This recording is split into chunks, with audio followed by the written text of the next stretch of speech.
Hello दोस्तों, आपका हमारे यूट्यूब चैनल में दोस्तों फिर से एक बार स्वागत है। तो दोस्तों, हम लोगों ने देख लिया था कि जैन धर्म के बारे में संपूर्ण जानकारी का जो वीडियो हमने बनाया था वो उम्मीद करता हूँ सभी लोग आप लोग देख ही लिए होंगे, और यदि अभी तक नहीं देखे तो जाकर देखें। और उसके बाद ये हम लोग जो एमसीक्यू करेंगे उसमें आप फटाफट जवाब दीजिएगा। तो जब तक उसको आप पढ़िएगा नहीं तब तक आप उसको अच्छे से समझ नहीं पाइएगा और यहाँ पे जवाब दे नहीं पाइएगा। और यदि आप लोग पढ़े होंगे तो इसमें से बहुत सारा ऐसा कंटेंट है जो आपने कभी नहीं पढ़ा होगा या कभी नहीं देखा होगा, तो उसके बारे में आपको जानना है तो आपको वो वीडियो देखना होगा। तो चलिए आज देखते हैं जैन धर्म का एमसीक्यू के बारे में। तो पहला क्वेश्चन है कि जैन धर्म के संस्थापक कौन है। तो हम लोग देख लिए थे कि जैन धर्म के जो संस्थापक थे वो ऋषभ देव थे।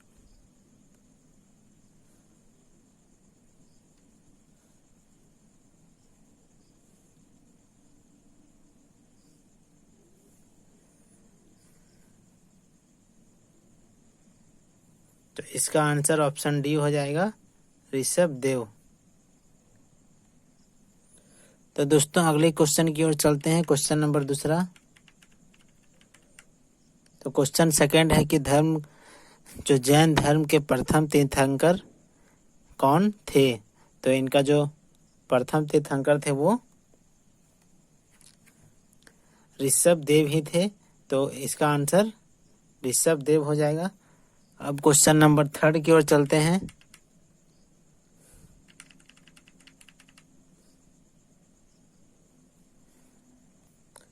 क्वेश्चन नंबर 3 है कि जैन तीर्थंकर पार्श्वनाथ निम्नलिखित स्थानों में से मुख्यतः किससे संबंधित थे। तो वाराणसी, कौशाम्बी या फिर गिरिब्रज या चंपा। तो आंसर हो जाएगा कि वो वाराणसी से संबंधित थे। अगला क्वेश्चन है दोस्तों कि सूची 1 को सूची 2 से सुमेलित करना है। तो नीचे दिए गए सही उत्तर चुनिए। तो आप लोग हम लोग देखे हैं या पढ़ भी चुके हैं कि जो आदित्यनाथ थे वो किससे संबंधित थे। तो ऋषभ से संबंधित थे। और जो मल्लिनाथ थे वो कहाँ से संबंधित थे। तो जल कलश से संबंधित थे। पार्श्वनाथ सर्प से संबंधित थे। तो इनका हो जाएगा ये। और संभवनाथ जो थे वो अश्व से संबंधित थे। तो इसका जो आंसर हो जाएगा वो नीचे देखते हैं कि जो ए का 1, बी का 4। तो ऑप्शन ए सही होगा। यहाँ आप डिटेल देख सकते हैं। तो निम्नलिखित तीर्थंकर पर विचार कीजिए एवं उनको सही कालक्रम अनुसार व्यवस्थित कीजिए। तो यहाँ पे पांचवा आप देख सकते हैं कि जो सबसे पहले आए थे वो आए थे अभिनंदन। तो ये जो है वो फर्स्ट नंबर पे हो जाएंगे। उसके बाद जो आए थे वो पद्म प्रभु। थर्ड में जो आए थे वो है विमलनाथ। और जो 4 में आए थे वो उनका नाम है, जो बच गए वो 4 में। तो यहाँ पे क्रम कौन सा हो रहा है। तो क्रम हो रहा है कि 1 फिर 4 फिर 2 फिर 3। तो ऑप्शन ए हो जाएगा इसका आंसर। उसके बाद जो अगला क्वेश्चन है कि महावीर स्वामी का जन्म कहाँ पे हुआ था। तो ये बिल्कुल आसान क्वेश्चन है और बहुत बार क्वेश्चन में पूछा है। और आप देख सकते हैं कि कितने बार कौन से एग्जाम में पूछा गया है। तो इसका आंसर हो जाएगा कुंडग्राम या कुंडल ग्राम। क्वेश्चन नंबर 7 है कुंडलपुर जन्म स्थान है किसका। तो महावीर स्वामी का। उसके बाद अगला क्वेश्चन है कि जैन धर्म के प्रवर्तक महावीर जी का मोक्ष स्थान कहाँ स्थित था। तो ये स्थित था पावापुरी में।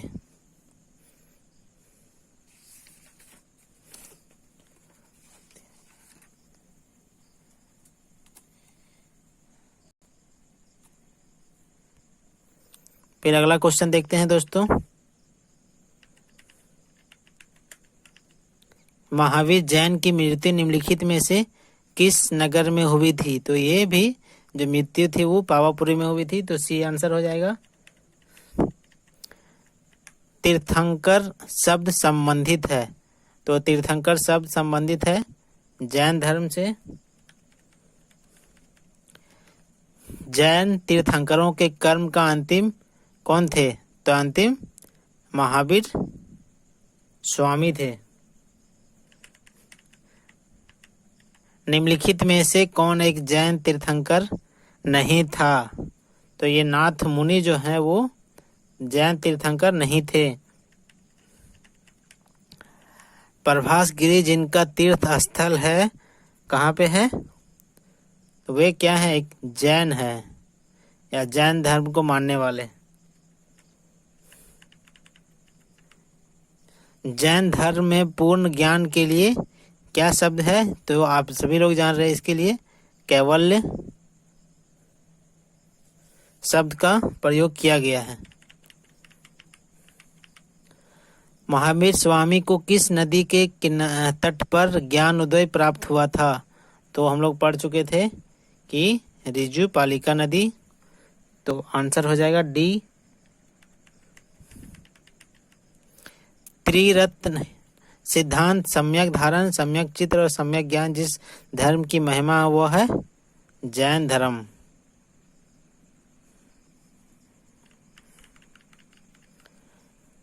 त्रिरत्न या तीन रत्न जैसे सटीक ज्ञान, सच्ची आस्था और सटीक क्रिया निम्नलिखित किससे संबंधित है? तो जैन धर्म।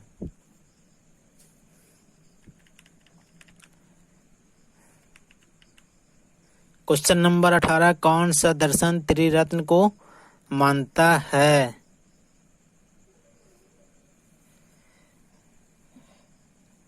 तो इसका देखते हैं यहाँ पे डिटेल कि जैन धर्म में मोक्ष के लिए 3 साधन आवश्यक बताया गया। यह सम्यक दर्शन, सम्यक ज्ञान, सम्यक चित्त। इन चित्रों को त्रिरत्न की संज्ञा दी गई है जैन धर्म में, जबकि बुद्ध धम्म और संघ बौद्ध धर्म के त्रिरत्न माने जाते हैं। छत्तीसगढ़ लोक सेवा आयोग के इस प्रश्न को मूल्यांकन से बाहर कर दिया गया है। तो ये छत्तीसगढ़ पीसीएस में पूछा था। अनुव्रत सिद्धांत का प्रतिपादन किसने किया था? तो हम लोग पढ़ चुके थे कि ये जैन धर्म ने किया था।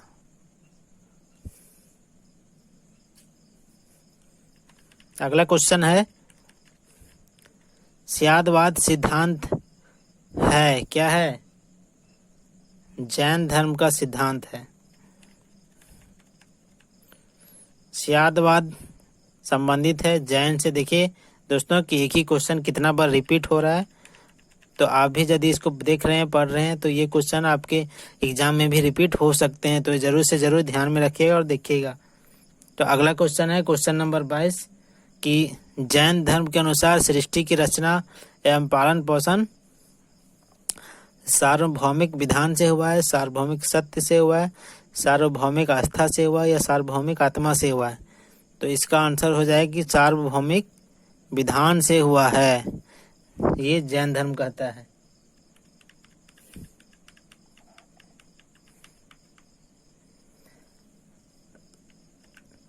अनेकांतवाद निम्नलिखित में से किसका क्रोध सिद्धांत एवं दर्शन है? तो ये जैन मत का हो जाएगा, ऑप्शन बी। निम्नलिखित में से कौन सा धर्म विश्व विनाशकारी प्रलय की अवधारणा में विश्वास नहीं करता है? तो ये भी हो जाएगा जैन धर्म।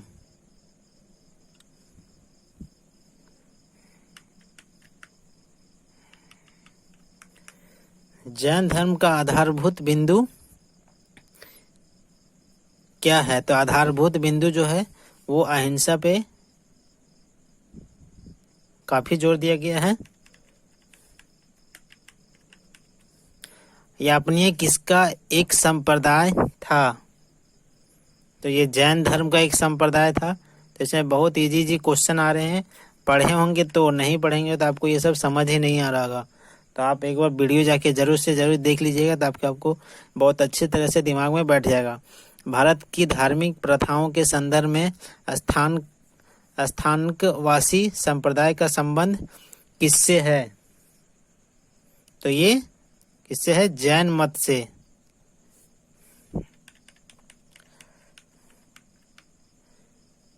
निम्नलिखित में से कौन सा या कौन सबसे पूर्वकालिक जैन ग्रंथ कहलाता है? तो ये हो जाएगा 14 पूर्व।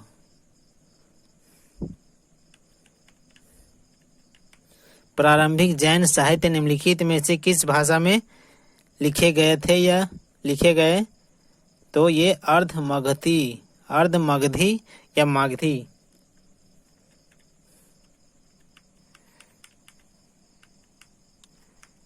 क्वेश्चन नंबर 30 दोस्तों कि निम्नलिखित में से कौन सा स्थल पार्श्वनाथ से संबंध होने के कारण जैन सिद्ध क्षेत्र माना जाता है?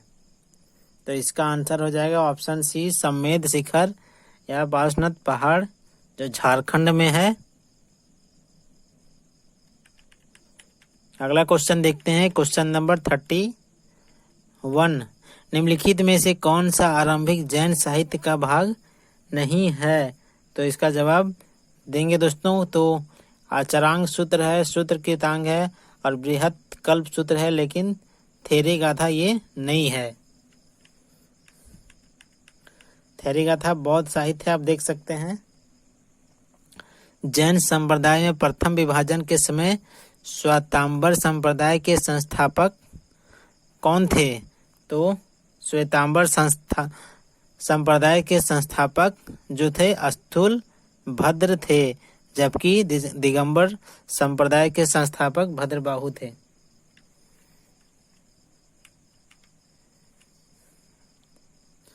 भगवान महावीर का प्रथम शिष्य कौन था?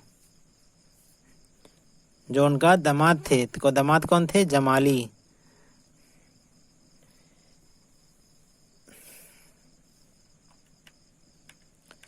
अगला क्वेश्चन है कि महावीर का प्रथम अनुयायी कौन था? तो ये भी जमाली था। तो उनकी पुत्री का क्या नाम था? प्रियदर्शना। और महावीर की पत्नी का नाम यशोदा था। किस जैन सभा में अंतिम रूप से श्वेतांबर आगम का संपादन हुआ? तो वो सभा कहाँ थी? पाटलिपुत्र में, ऑप्शन डी। कथन 1 और कथन 2 जो दिया गया है, श्वेतांबर धर्म सूत्र में 12 अंग शामिल है। कथन 2 श्वेतांबर परंपरा के अनुसार इन अंगों का संकलन वल्लभी में आयोजित एक धर्म सभा में किया गया था।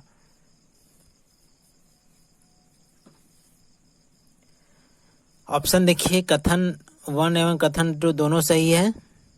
कथन 1 गलत है लेकिन कथन 2 सही है। कथन 1 दोनों गलत है। कथन ए सही है लेकिन कथन 2 गलत है। तो यहाँ पे कथन 1 सही है लेकिन 2 जो कथन है वो गलत है।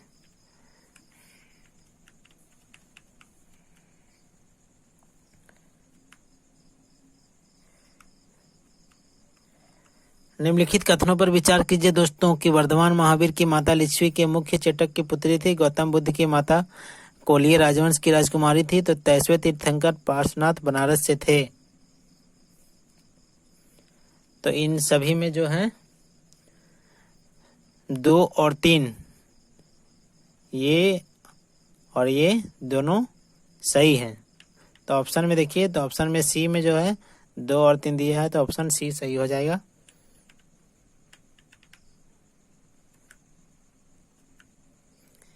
प्राचीन जैन धर्म के संबंध में प्राचीन जैन धर्म के संबंध में निम्नलिखित कथनों में से कौन सा एक सही है? तो स्थलबाहु के नेतृत्व में दक्षिण भारत में जैन धर्म का प्रचार हुआ। पाटलिपुत्र में हुई परिषद के पश्चात जो जैन धर्म लोग भद्रबाहु के नेतृत्व में रहे हुए श्वेतांबर कहलाए। ये तो बिल्कुल गलत है। तो ये भी गलत है और बी भी गलत है। सी क्या बोलता है कि प्रथम शतक ईसा पूर्व में जैन धर्म को कलिंग के राजा खारवेल का समर्थन किया था या समर्थन मिला। ये सही है। बौद्ध के विपरीत जैन धर्म के प्रारंभिक अवस्था में जैन धर्म के लोग चित्रों का पूजन करते थे। ये गलत है। तो हमारा आंसर सी सही है।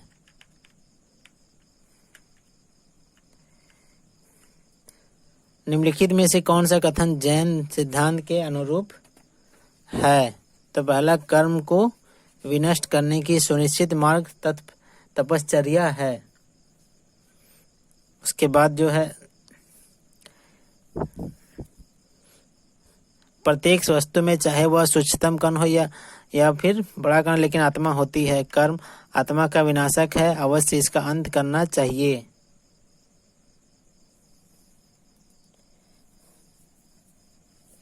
तो इसका ऑप्शन जो है वो 1 2 3 तीनों हो जाएगा। तो ऑप्शन डी में 1 2 3 तीनों दिया गया है, ये सही हो जाएगा।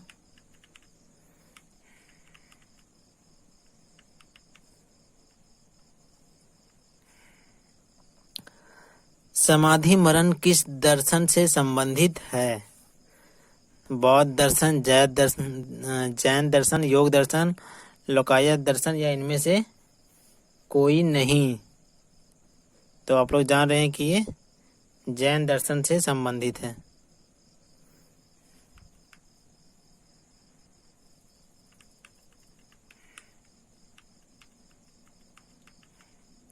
निम्नलिखित कथनों पर विचार कीजिए।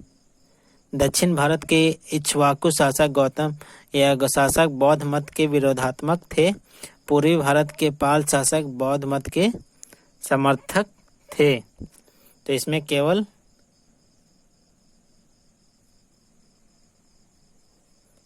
2 सही है और 1 जो है वो गलत है। क्वेश्चन आगे बढ़ते हैं दोस्तों।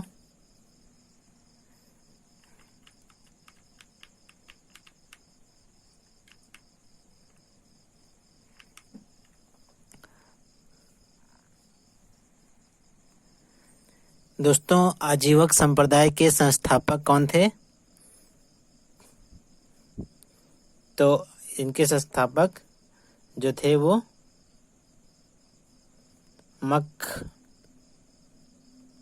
मखली गौसाल। क्वेश्चन नंबर 43 देखते हैं। तो दोस्तों देखते हैं कि आजीवक संप्रदाय के संस्थापक कौन थे। तो मखली गौसाल थे। अगला क्वेश्चन चलते हैं दोस्तों। क्वेश्चन नंबर 43, निम्नलिखित में से किसने प्रतिपादित किया था कि भाग्य ही सब कुछ निर्धारित करता है, मनुष्य असमर्थ हो जाता है? तो आजीविकों ने किया था। क्वेश्चन नंबर 44, संप्रदाय जो नियति की अटलता में विश्वास रखता है।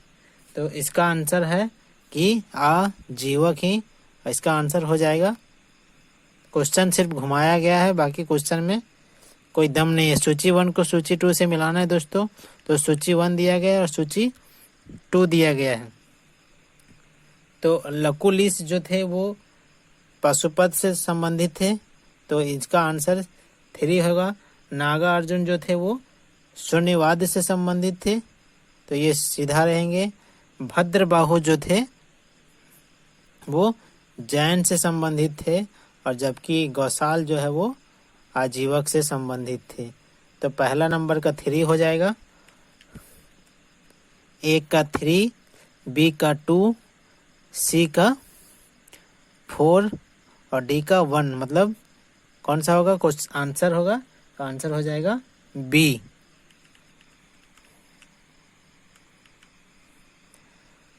बराबर की गुफाओं का उपयोग किसने आश्रय गृह के रूप में किया था?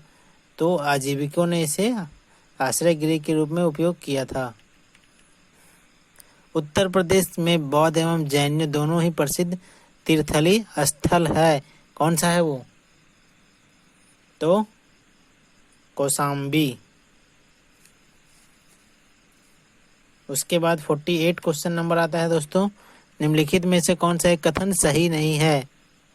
तो श्रवणबेला स्थित गोमतेश्वर प्रतिमा जैनियों के अंतिम तीर्थंकर को दर्शाती है। ये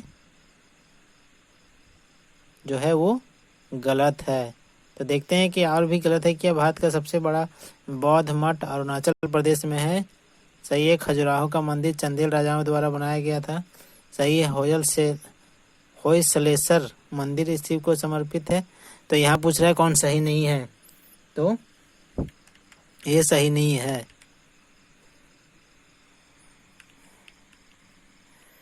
श्रावण मेला में गोमतेश्वर की विशाल प्रतिमा किसने स्थापित किया था?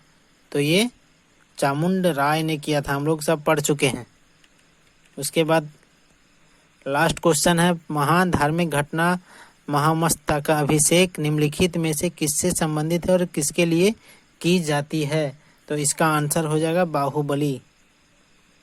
तो दोस्तों आपने देख ही लिया होगा कि हम लोग जितना भी पढ़े थे उसमें से बहुत सारे क्वेश्चन आए हुए हैं, और हमने जो अपने अपने जो प्रयास से जो मेहनत किए हैं उसी में से बहुत सारे क्वेश्चन आए हैं।